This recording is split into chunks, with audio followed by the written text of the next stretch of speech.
Hi, everybody. The Gerg. I'm back. We're going to do part 2 of this. I forgot to tell you this last time, but like and subscribe. Let's keep these going. I'm going to keep this going. Let's do 15 minutes this time. Let's get this rocking. Let's roll. Oh, okay. That wasn't a bad little... This guy is spectacular, by the way. Okay. Okay. Huh. Interesting.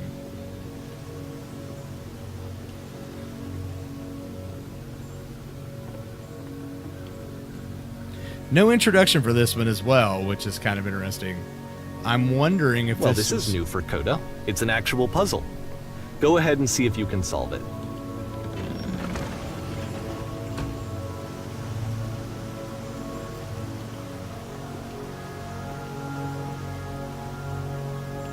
Okay. I am really not good with puzzles. So, let's see. Oh, that closed. Interesting. Oh, so I came back. I can't go back now. Okay.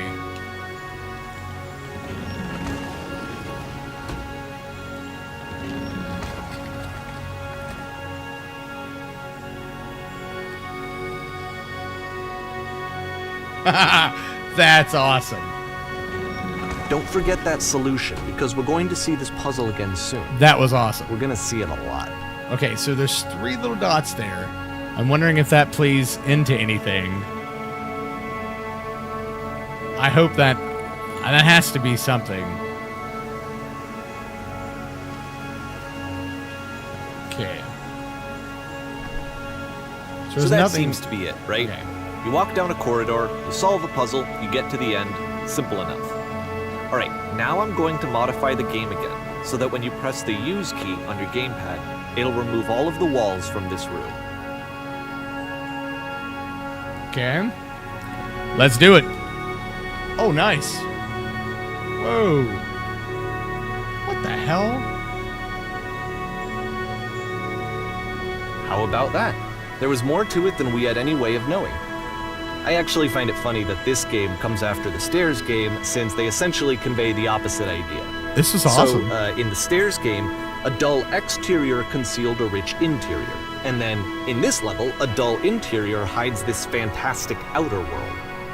Either way, I think that the point is the same, is that most of the time you don't get to know what you're missing, or even that you're missing anything. That's not your role as a player. Huh.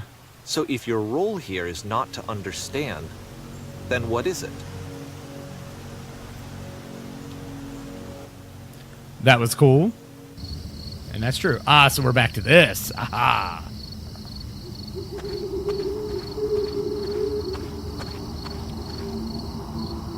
You are now exiting. Aha. So, this, combined with the entering game from earlier, tells us that Coda believes his games are connected somehow. It could even be that the Stairs game and the puzzle game are literally connected in between this and the entering game. There's a bigger picture that all of his games are meant to play a role in, some larger meaning that we won't be able to grasp until we've seen all of them. And once we have, we can step back and start to understand what exactly that bigger picture is. This is very much the Stanley Parables. I can understand where he got that from. Or where he gets it from. The Great and Lovely Descent.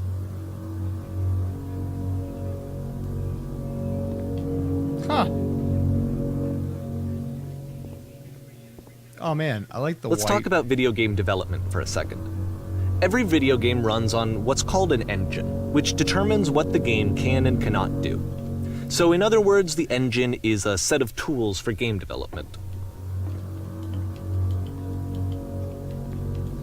To make all of these games, Coda is using an engine called Source. Like all engines, Source has certain things that it does well, and it has certain things that it does poorly. One of the things that it does very well is boxy linear corridors. That's why so many of Coda's games are set in these large, flat, empty rooms, is just because he's working with what the engine does well. Oh, whoa. The tools available to the creator shape what kinds of creative work they're going to end up making. You might consider paying attention to the architecture in Coda's games, to notice how they seem to stem from an engine that's very good at producing linear, boxy corridors. Alright, so went into that. I know where that one goes. Okay. So I can go upstairs and open that door. So let's go this way.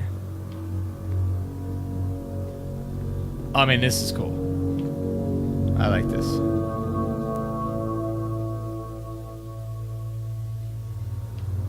I just died. Whoa, no I didn't. Whoa, where the hell did I end up? Oh man, I fell all the way down. That is spectacular, by the way. Huh. You fall all the way down. Is this... Oh, wait a minute. Is this what I just saw? Is this the place I just saw?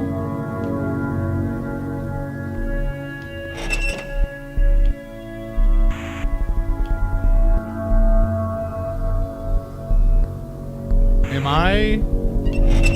What does it say? Am I a cow?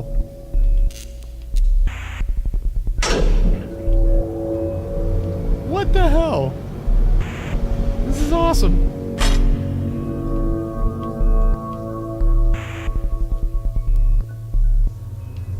So I have to go this way?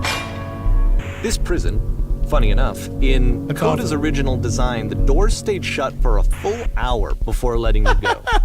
If you don't mind, I think we're gonna skip that.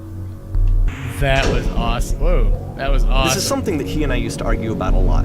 You know, whether a game ought to actually be playable, whether it means anything if no one can get through it. And I would always defend that, you know, all this work goes into the game, why not make it playable and accessible?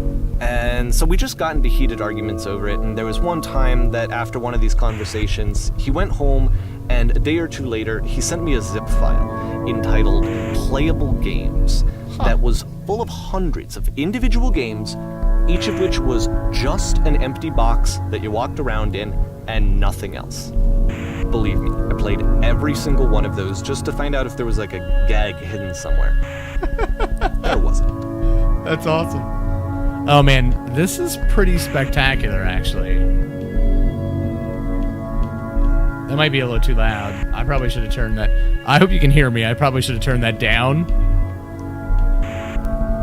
My voice is probably getting lost. You know what? Hold on. Let's do that really quick. I got to turn it down just a little bit because you're not gonna be able to hear me.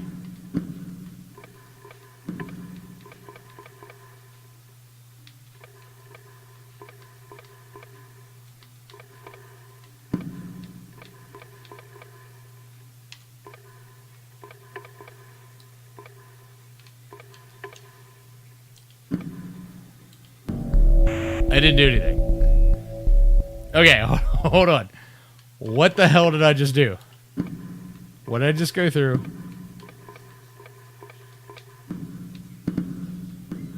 Okay. What just not do anything? It didn't do shit. Okay, I'm sorry guys. I tried to turn it down for you and that didn't work out. So hopefully there's those three circles again. There's those 3 circles again. Those have to mean something. I gotta get this fixed. I'm sorry. I can't.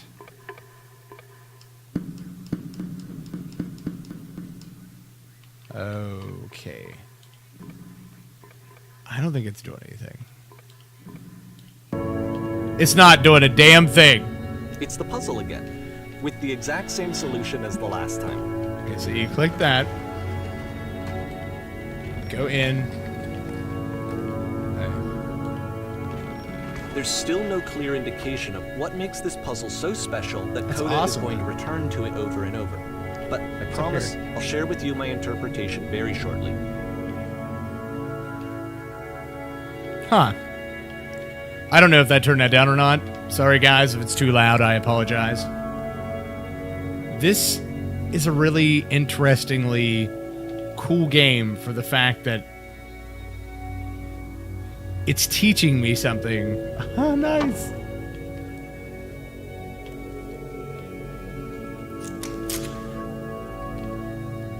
Here, Coda begins using a kind of dialogue system that he fashioned out of the engine's chat capabilities. Use the button. Okay, so 1. Yes, there was a world stamped with witness. 2. Yes, there was an enormous prison I spent hours in. Or yes, there were these floating colored blocks. Let's do that. We're gonna do the prison.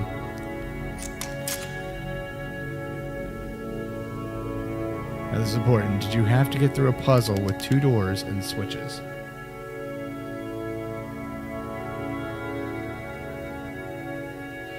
Yes, I did. That's the last thing I did before coming here.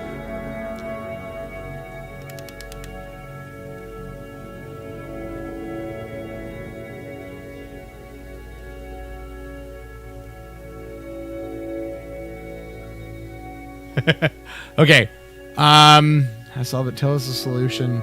Tell us how to get to the other side. Trust me, you don't want to go there.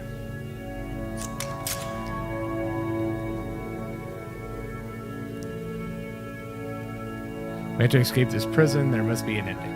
I promise you, there is nothing I want more. So I have to, like... Huh, okay, so this door opened now. Let's go through here. Oh, shit. So I have to answer correctly or I can't move on. Puzzle you had to pass.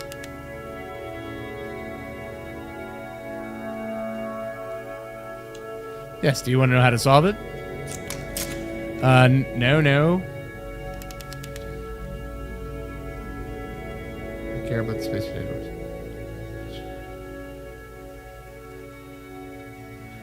I'm going to do the... Actually, now that you mentioned it, I remember feeling strange as I passed through the door. I mean, passed through it. Don't think too hard about it. You'll see it again soon. I'm going to repeat this, right? Am I going to go down here and then to another interrogation room kind of thing? That would be awesome. And so we make one last descent down to the final floor of the level. Oh, the Stanley Parables, man. I'm so glad he got the idea from this guy, because that was an amazing, amazing game. What the hell? Okay. It's a lamppost. Okay, I can't tell you quite why, but for some reason, Coda fixates on this lamppost. It's going to appear at the end of every single one of his games from here on out. I'll tell you what I think. I think that up to this point, you know, he's been making really strange and abstract games with no clear purpose, and maybe you can only float around in that headspace for so long. Because now he wants something to hold on to. He wants a reference point. He wants the work to be leading to something. He wants a destination, which is what this lamppost is. It's a destination. We're going to see it in the work as well. His games are just going to become a lot more cohesive, a lot more fully developed, with more of a clear idea behind them. And as we go, that idea will get clearer and clearer and clearer.